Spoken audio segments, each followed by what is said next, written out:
نے رکھی ہے۔ اور یہ صفحہ 711 فضائل صدقات، کہتے ہیں مولوی زکریا صاحب، عرب کی جماعت ایک سخی کی قبر پہ گئی، اونٹ پہ سوار ہو کر گئے، وہ قبر والا اونٹ والے کے خواب میں آیا اور کہنے لگا تم آئے ہو خالی پیٹ واپس چلے جاؤ، مجھے اچھا نہیں لگتا، یہ اونٹ مجھے بیچ دو، اس کے بدلے میں اصیل اونٹ گھر کھڑا ہے وہ لے لو۔ خواب میں سودا طے ہوا۔ لفظ ہے مولوی زکریا صاحب کے، قبر والا اٹھا، قبر سے نکلا، اونٹ کو ذبح کیا۔ قبر والا اٹھ کے باہر آ کے اونٹ ذبح کر کے پھر قبر میں چلا گیا۔ آگے پولیس کی چیک پوسٹ لگی ہوئی تھی، بیگم کو مل کر کیوں نہیں آیا؟ یتیموں کے سر پہ ہاتھ رکھ کر کیوں نہیں آیا؟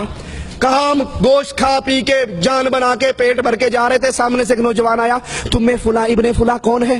کہا میں ہوں۔ کہا میرے باپ کو کوئی چیز بیچی ہے؟ کہا سودا خواب میں قبر والے سے اونٹ کا ہوا تھا، کہا اس کے بدلے یہ اونٹ لے لے۔ مولوی زکریا صاحب کہتے ہیں یہ سخاوت کی حد ہے کہ مرنے کے بعد بھی قبر پہ آنے والوں کو خالی پیٹ نہیں بھیجا۔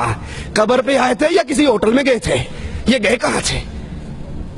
قرآن سے سنیے، أَلَمْ يَرَوْا كَمْ أَهْلَكْنَا قَبْلَهُمْ مِنَ الْقُرُونِ أَنَّهُمْ إِلَيْهِمْ لَا يَرْجِعُونَ، ان سے پہلے ہم نے کتنے ہی لوگوں کو مارا ہے، کتنی ہی بستیاں ہلاک ہوئی ہیں۔ سنو مالک کا فیصلہ، أَنَّهُمْ إِلَيْهِمْ لَا يَرْجِعُونَ، رب کا فیصلہ ہے جو مر کے اگلے جہان چلا جائے وہ واپس نہیں آیا کرتا۔ اشرف علی تھانوی اشرف السوانے میں لکھتے ہیں نانا جان کے بارے میں، نانا جان حج پہ جا رہے تھے، ڈاکوؤں نے حملہ کیا، مر گئے، قتل ہو گئے، ختم ہو گئے۔ رات ہوئی تو نانا جان مٹھائی کا ڈبہ لے کے نانی اماں کو سلام کرنے پہنچ گئے، کہنے لگے کسی کو نہ بتانا، ہر جمعرات کو آؤں گا، مٹھائی لاؤں گا۔ کہا اچھا ٹھیک ہے۔ تھانوی صاحب کے نانا نہیں بتاتی۔ صبح خیال آیا جب لوگ بچے مٹھائی کھائیں گے تو پڑوسی تو کہیں گے بابا مرد گھر میں ہے نہیں، مٹھائیاں کہاں سے آتی ہیں، الزام لگیں گے۔ کہا بھائی نہیں پریشان نہیں ہو۔ رات تھانوی کا نانا آیا تھا۔ تھانوی صاحب کہتے ہیں اس کے بعد نانا جان پھر ساری عمر ہمارے گھر میں دوبارہ نہیں آئے۔ یہ تھانوی کا نانا آیا تھا۔ قرآن کہتا ہے جو مر گئے وہ حرام علی قریۃ اہلکناہا انہم لا یرجعون، جو مر گئے وہ واپس نہیں آیا کرتے۔ پوچھو یہ آنے والا کون ہے؟ جو مر کے اللہ کے دربار میں چلا گیا وہ واپس نہیں آتے۔ لیکن فضائل اعمال کہتی ہے آتے ہیں، انگوٹھے پکڑتے ہیں، مدد کرتے ہیں، روٹی کھلاتے ہیں اور یہ سارا کچھ کرتے ہیں، سنتے بھی ہیں، جبکہ قرآن کہتا ہے انک لا تسمع الموتى، اے نبی آپ ان مردوں کو سنا نہیں سکتے، آپ ان کو اپنی آوازیں سنا نہیں سکتے۔ فضائل اعمال کو سینے سے لگانے کی وجہ سے پانچویں بڑی گمراہی اس اہل ایمان اہل اسلام قوم میں قرآن کو چھوڑنے کی وجہ سے جو داخل ہوئی وہ یہ کہ قبر پرستی کی کھلی ہوئی دعوت دی گئی۔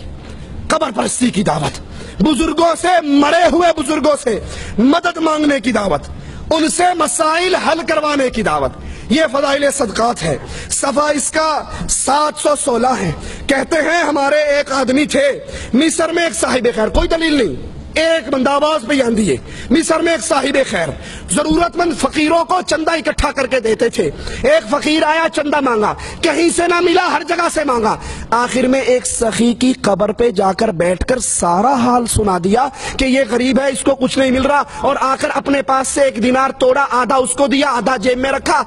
رات کو یہ قبر والا خواب میں آیا، کہنے لگا اس وقت مجھے بولنے کی اجازت نہیں تھی، میں نے باتیں تیری ساری سن لی تھی، بولنے کی اجازت نہیں تھی، میرے گھر میں جاؤ، انہیں کو چولہے کے نیچے جو مرتبان ہے وہ پھاڑو اور وہاں سونے اور شرفی دفن ہے وہ مجھے دے دو۔ یہ گئے، جگہ پھاڑی، سونا نکالا اور پھر ان گھر والوں سے کہنے لگا خواب کی بات ہے، حقیقت نہیں ہوا کرتی، تم سونا رکھ لو۔ کہا بڑی بے غیرتی ہے، وہ مر کے بھی سخاوت کر رہا ہے اور ہم زندے اس پہ قبضہ کر لیں۔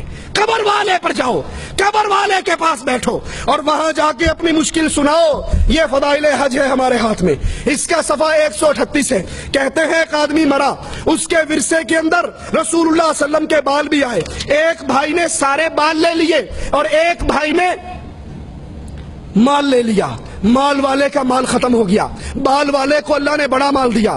پھر جب یہ مر گیا مولوی زکریا صاحب کہتے ہیں ہمارے صلحاء کے خواب میں اللہ کے نبی آئے، کہا کسی کو کوئی مسئلہ ہو وہ اس کی قبر پہ بیٹھ کر دعا کرے، اس کا مسئلہ ختم ہو جائے گا۔ یہ فضائل حج ہے، فضائل درود ہے، مشکل کشائی کی دعوت، اس کو پکارو اس کو پکارو۔ ایک کہتا ہے فضائل درود کے اندر، میں حج پہ گیا، صفحہ 116 ہے، میری ماں مر گئی، وہیں رہ گئی، منہ کالا، پیٹ پھول گیا۔ میں نے کہا یہ کیا مصیبت آ گئی؟ اچانک مدینے سے دیکھا ایک ابر آیا، نیچے اترا، اس میں سے بندہ ظاہر ہوا، ماں کے منہ پہ، پیٹ پہ، جسم پہ ہاتھ پھیرا، وہ پھیرتے ہی فوراً ہی ماں بالکل ٹھیک ٹھاک ہوگی۔ میں نے کہا تو کون ہے؟ کہا تو نے نہیں پہچانا؟ کہا نہیں میں نے تو نہیں پہچانا۔ کہا میں محمد الرسول اللہ ہوں۔ اللہ کے نبی علی اور عائشہ کی صلح کے لیے کیوں نہ آئے؟ اللہ کے نبی عمر کو شہید ہوتے ہوئے بچانے کے لیے کیوں نہ آئے؟ اللہ کے نبی عثمان جب گرفتار تھے، پیاسے تھے، اس پیاسے کی پیاس بجھانے کے لیے کیوں نہ آئے؟ اللہ کے نبی حسنین کریمین کو کوفیوں کے شر سے بچانے کے لیے کیوں نہ آئے؟ تیری ماں مر گئی تو اللہ کے نبی صلی اللہ علیہ وسلم نے فوراً آ کر اس کے منہ پر، اللہ کے نبی پہ اتنی بڑی تہمت۔ عائشہ فرماتی ہیں عورت بیعت کرنے کے لیے آئی، پردے کے پیچھے سے ہاتھ آگے کیا، آقا کی نظر انگلی کی پوریوں پہ پڑی، کہا عائشہ اس سے کہو ہاتھ پیچھے کرے، محمد نام محرم عورتوں کی انگلیوں کو دیکھنا بھی برداشت نہیں کرتا۔ اور ظالم اتنی بڑی رسول اللہ کی توہین کہ اللہ کے نبی علیہ الصلوۃ والسلام نے اس عورت کے منہ پہ، پیٹ پہ، جسم پہ ہاتھ پھیرا۔